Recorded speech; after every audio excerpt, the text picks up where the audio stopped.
Welcome back to my channel Priya Motivation Talkies में आप सबका हार्दिक स्वागत है।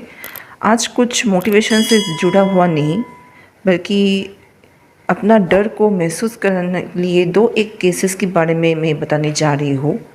पहले मैंने सोचा था कि अपना चैनल को मैं क्राइम के बारे में बताऊँगी, लेकिन यूट्यूब इस चैनल को मोनेटाइजेशन के लिए अलाउ नहीं करते। लेकिन फिर भी जब बहुत उदासी महसूस होता है ऐसी घटनाओं के बारे में जान के, तब मैं अपना व्यूअर्स के साथ अपना डर को थोड़ा कम करने के लिए, हल्का करने के लिए मैं शेयर करती हूँ।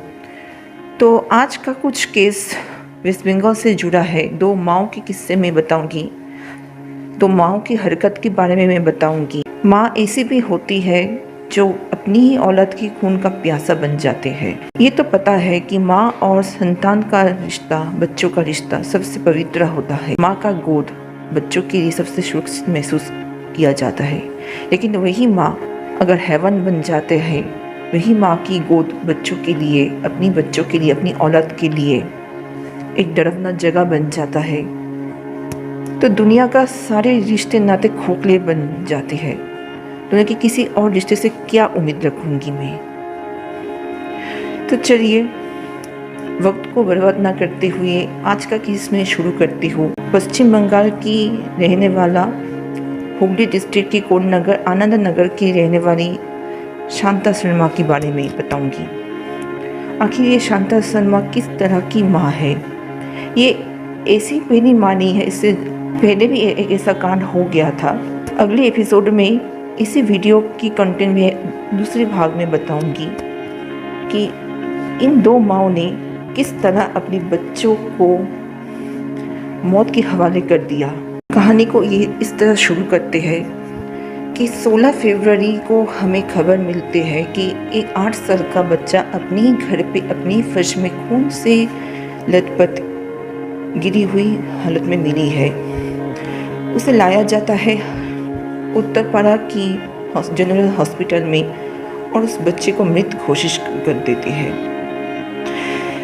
मैं इस घटना से बहुत ज़्यादा पीड़ित हूँ क्योंकि ये मेरे घर के पास हुई है। मैं रहती हूँ उत्तरपाड़ा में। उत्तरपाड़ा की 2 आगे की स्टेशन कोटनगर की एक घटना हुई थी आनंद नगर में, जहाँ पे 8 साल की बच्चे की माँ ने अपनी बच्चे को बेरहमी से कातिल कर दिया। इसका वजह क्या है सुन के आप हैरान हो जाओगे कि इंसान इतना नीचे तक भी गिर सकते हैं। तो ये है शांता शर्मा। शांता शर्मा का एक लौता पुत्र नाम है, बेटे के नाम है स्नेहलता शर्मा, उनका पति पंकज शर्मा। इनकी एक बड़ी बहन भी है। पहले देखते हैं कि अपने भाई को खून से लथपथ हुई हालत में, लेकिन ऐसा क्या हुआ था कि एक 8 साल की बच्चे को इतनी बेरहमी हत्या किया जाता है। कौन कहेगा, कोई अंदाज़ा भी नहीं कर सकता कि बच्चे से क्या दुश्मनी है।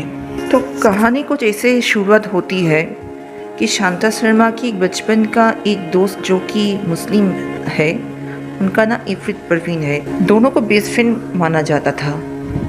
होते हैं ना कि सबकी स्कूल में, कॉलेज में सहेली होते हैं। शांता का भी सहेली, बहुत ही करीबी सहेली था इफ्रित परवीन, और शांता की दोस्ती बचपन से है। इफ्रित परवीन की शादी 2012 में हुई थी और वो अपने परिवार में ही बहुत कुशल थी, परिवार अच्छे से संभाल रही थी। और शांता की शादी 2018 में पंकज शर्मा के साथ हुई थी। लेकिन कहानी में कुछ ऐसा सुनाई दे रहा है कि शांता अपने पति से खुश नहीं थी, क्योंकि शांता के पति के सर पे कोई बाल नहीं थी। गंजेपन की वजह से शांता हमेशा अपने पति से चिड़चिड़ा रहा करती थी। वो ऐसा मानने लगी थी वो इफ्रित के साथ बहुत खुश है और अपनी वक्त ज़्यादातर वो इफ्रित के साथ बिताना चाहती थी। ऐसा नहीं हुआ था कि दोनों की शादी के बाद अपने अपने परिवार के लिए व्यवस्था थी, बल्कि शादी के बाद उन दोनों की नज़दीकियाँ बहुत बढ़ चुकी थी। एक दूसरे के घर आना जाना करना, एक दूसरे के लिए सब कुछ करना।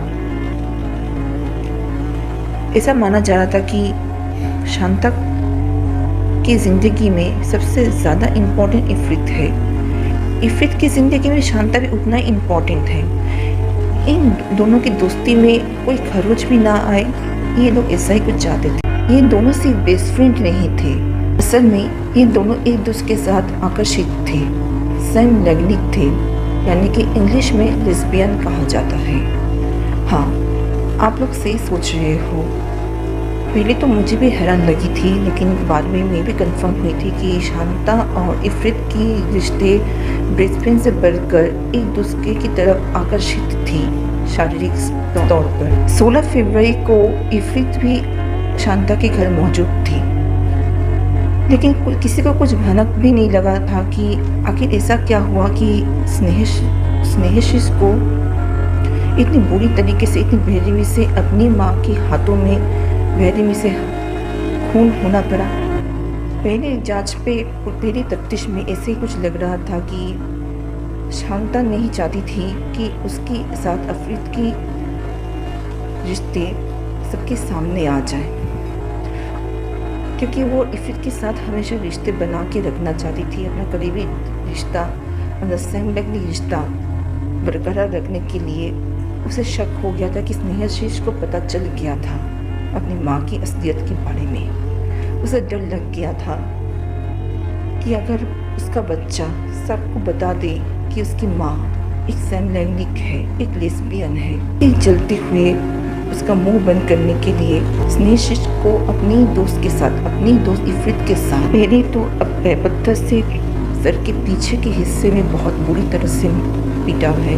उसका सर में एक छेद भी हो गया था। फिर गला दबाया। अगर गला दबाने से भी शांति जब नहीं मिली, फिर गणेश की मूर्ति लेके उसके मुंह पे मारता ही रहा, पीटता ही रहा। इतने तक भी शांति नहीं हुआ था कि इफ़रित के साथ मिल के दोनों हाथ की नस भी काट दिया। कि शांता को डर था कि अगर इफ़रित के साथ उसकी असलियत पता चल गया तो शायद उसे इफ़रित के साथ रिश्ते ख़त्म करने पड़ेंगे, और वो ऐसा नहीं चाहता था। कहा चाहता था कि इफ़रित के साथ वो अपना परिवार, अपना संसार भी रचना चाहता था। इसीलिए अपने पति से वो 4 लाख रुपया लिया था एक ज़मीन खरीदने के लिए, और वो ज़मीन खरीद भी चुका था, क्योंकि उसे सपना था कि वो इफ़रित के साथ वहीं पर अकेले ज़िंदगी बिताएंगे।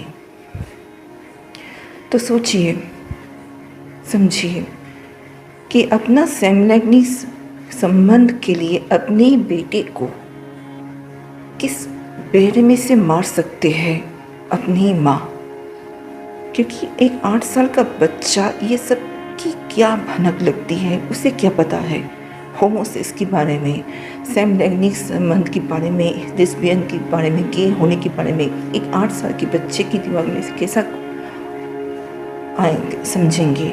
जो भी हो, जैसे भी हो, पुलिस को इस बात तक भनक लग चुकी थी। अब दोनों इफ़रित और शांता दोनों ही पुलिस की कस्टडी में है, और अदालत ने फैसला भी सुनाई दिया है कि दोनों की फांसी होंगी। लेकिन मुजरिम की आंखों में डर तो दूर की बात, आंसू की एक बूंद भी नहीं थी, अपने ही पैदा किया हुआ बेटे को मार के। दूसरी भाग में एक और माँ की किस्से के बारे में सुनाऊंगी।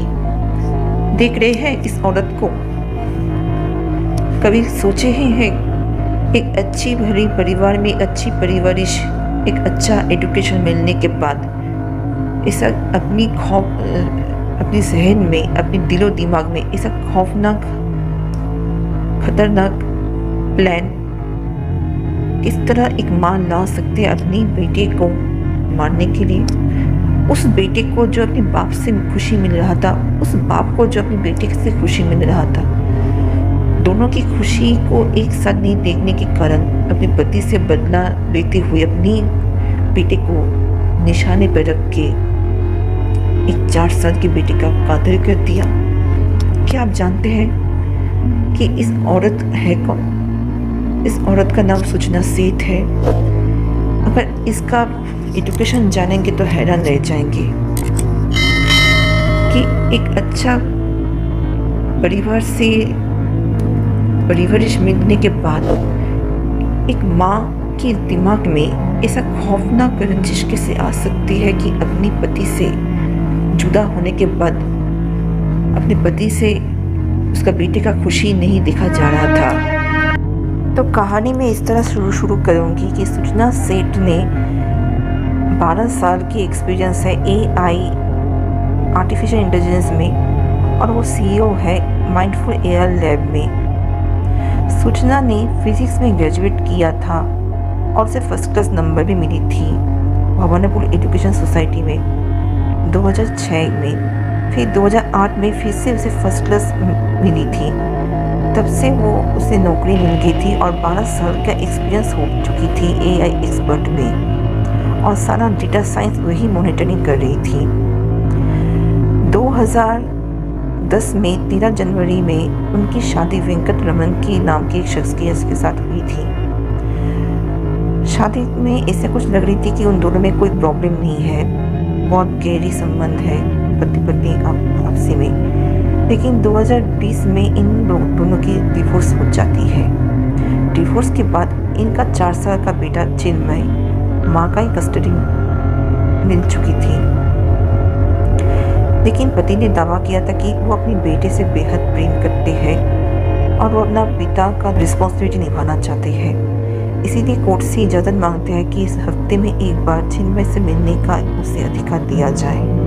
चिन्मय भी अपने पापा के बहुत करीब थे, लेकिन कुछ न कुछ पिता और बेटा की संबंध देख के सूचना को खुशी महसूस नहीं हो रही थी।